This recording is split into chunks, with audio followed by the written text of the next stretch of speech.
Imagina esto, estás en mitad del Atlántico, pero no vas en un barco, vas dentro de un coche, sellado, flotando y sin motor.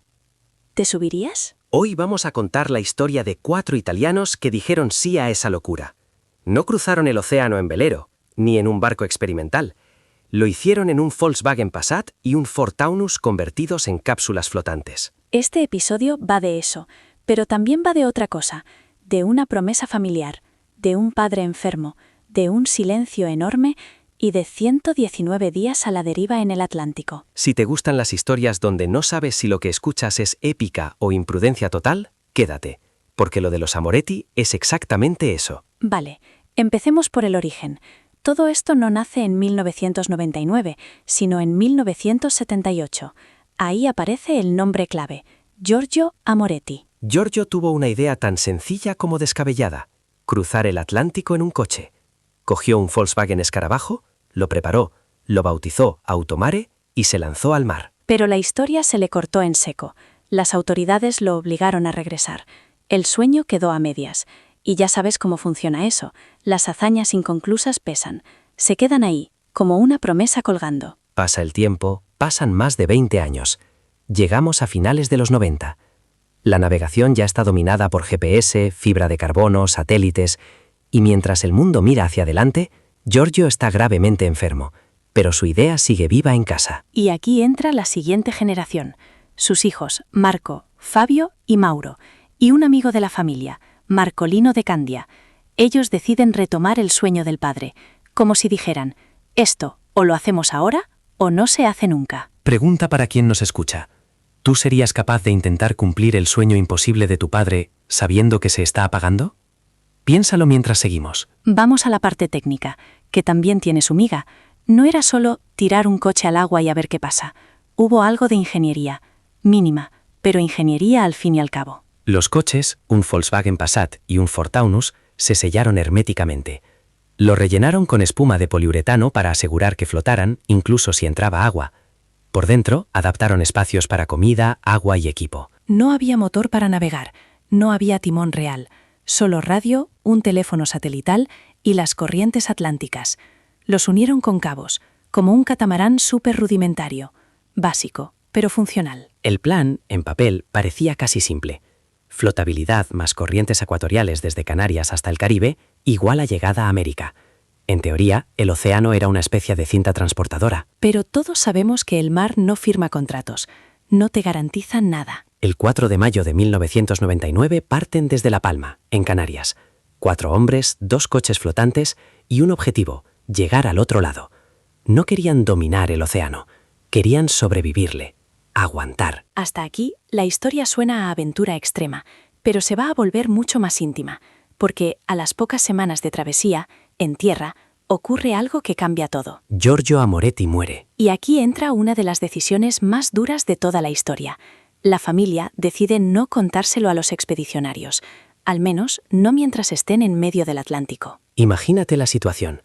4 hombres metidos en 2 coches flotando, recursos limitados, un proyecto que ya de por sí es psicológico y físicamente delicado, y encima darles la noticia de que la persona que los inspiró acaba de morir. La familia temió que la noticia los rompiera en pleno océano, que se vinieran abajo, que ya no tuvieran fuerzas para seguir, así que optaron por el silencio. Y así, mientras ellos flotaban hacia el oeste, seguían creyendo que su padre los esperaba al otro lado, sin saber que en realidad ya solo quedaba la promesa. Como si el viaje se hubiera convertido en un duelo, pero aplazado, un duelo que todavía no sabían que tenían que vivir. Y por si todo esto fuera poco, el océano decidió añadir más tensión.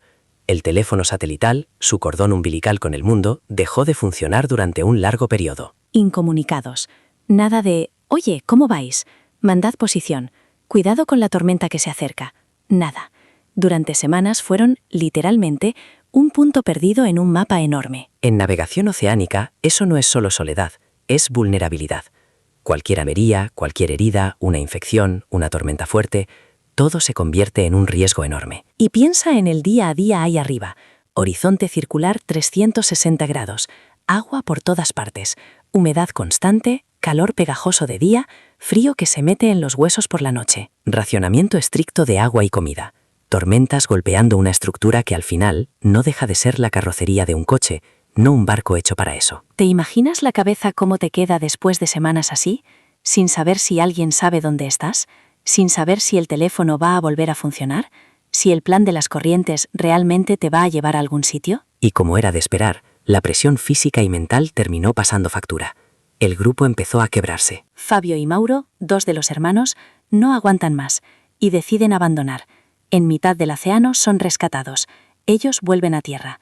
El sueño se encoge. El proyecto, que empezó como una aventura colectiva, se reduce a 2 personas, Marco Amoretti y su amigo Marcolino de Candia. 2 hombres, un coche todavía operativo y miles de kilómetros por delante. Aquí la historia cambia de tono. De expedición familiar pasa a ser casi una prueba de resistencia mínima. 2 tipos flotando, sosteniendo una promesa que ya ni siquiera saben si tiene sentido. Pero siguen, día tras día, ola tras ola, corriente tras corriente. Hasta que, 119 días de haber salido de Canarias, el 31 de agosto de 1999, finalmente aparece tierra. Martinica. El Ford Taunus que llega a la costa ya no es un coche como tal. Es una especie de fantasma flotante. Metal oxidado, espuma empapada, todo al límite. Pero flotó, aguantó, igual que ellos. Y entonces viene la escena que termina de darle sentido y peso a esta historia. En la orilla, esperándolos, está la familia. También están Fabio y Mauro, los hermanos que habían abandonado la travesía. Y ahí, en esa playa, por primera vez, Marco y Marcolino se enteran de la verdad. Giorgio murió durante el viaje. Todo ese cruce del Atlántico lo hicieron por un hombre que ya no estaba vivo. Imagina ese momento, el alivio de tocar tierra, la alegría de ver a tu gente, y al mismo tiempo, el golpe de saber que tu padre no llegó a verte llegar. El viaje se convierte de golpe en otra cosa. Ya no es solo una locura náutica que salió más o menos bien, es un acto de lealtad llevado hasta el extremo, con un silencio enorme en medio. Porque aquí entramos en la parte más delicada de la historia. ¿Hicieron bien en no decirles nada? ¿Fue protección o fue una traición emocional? No hay una respuesta fácil. Desde el punto de vista de la navegación, el proyecto rozaba la imprudencia, eso está claro. Poca maniobrabilidad, poca seguridad, dependencia total de las corrientes, no es algo que un capitán serio recomendaría. Pero desde el punto de vista humano, es otra cosa. Es una mezcla rara de obsesión, amor filial, testarudez y fe. Fe en el océano, fe en la idea de un padre, fe en que la promesa tenía que cumplirse sí o sí. El Atlántico al final no opina, no distingue entre épica y locura, solo responde a la física, flotabilidad, desplazamiento, corrientes, viento. Pero las motivaciones humanas no se miden en litros de agua o en nudos de viento. Se miden en silencios, en promesas, en lo que estás dispuesto a arriesgar. Durante 119 días, 2 coches flotaron en el Atlántico. Durante 119 días, 4 hombres persiguieron el eco de un sueño. Y durante 119 días, el océano guardó un secreto que solo se reveló cuando sus ruedas, ya inútiles, tocaron la arena del Caribe. Hoy no hemos hablado solo de una travesía rara, hemos hablado del peso de una promesa, del silencio de una familia y de hasta dónde puede llegar alguien por lealtad a una idea y a un padre. Te dejamos con algunas preguntas. ¿Tú qué habrías hecho en el lugar de la familia? ¿Les habrías contado la muerte de Giorgio en mitad del océano? ¿Y te habrías subido a uno de esos coches flotantes? Si esta historia te ha hecho pensar, compártela con alguien a quien le gusten las aventuras que no salen en los folletos turísticos. Y cuéntanos qué opinas. ¿Hazaña, locura o acto de amor? Gracias por acompañarnos en este viaje sonoro por el Atlántico. Cuida tus promesas, cuestiona tus riesgos y nos escuchamos en el próximo episodio. Hasta la próxima.